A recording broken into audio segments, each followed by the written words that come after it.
আসসালামু আলাইকুম। এর বয়স 4 মাস হবে। তো আমরা এর আগে অনেক কয়েকটা এর ভিডিও করছি। তো বাছুরটি দামুর বাছুর, কিন্তু একে দেখলে মনে হবে পুরো আরা বাছুরের মতো। মানে এর গ্রোথ এত ভালো, বা এতটা চঞ্চল, খুব সুস্থ একটা গরু, কোনো খুদি ছিল না। তো কয়েকদিন আগে এর ল্যাম্পি ধরা পড়ে।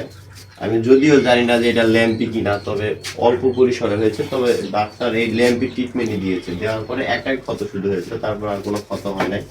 তো এই ক্ষতটা শুকায় গিয়েছে। আমি যদি দেখাই,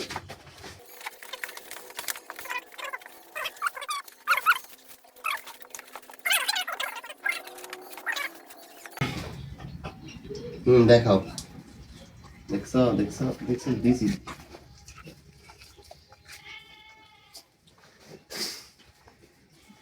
এতটা মানে কোন গরুর ক্ষেত্রে আমার এরকম হয়নি, কিন্তু এর ক্ষেত্রে একটু ব্যতিক্রম।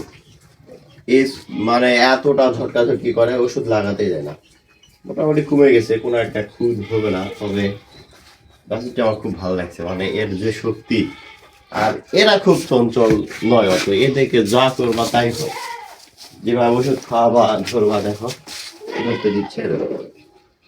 এরকম কি সুন্দর দেওয়া যেত, কিন্তু কিন্তু ওর ক্ষেত্রে এটা না, কেন জানি মানে ও বাছুর, ওর চ্যাংরামো ভাবগুলার এখন আছে। ঠিক আছে, ঠিক আছে।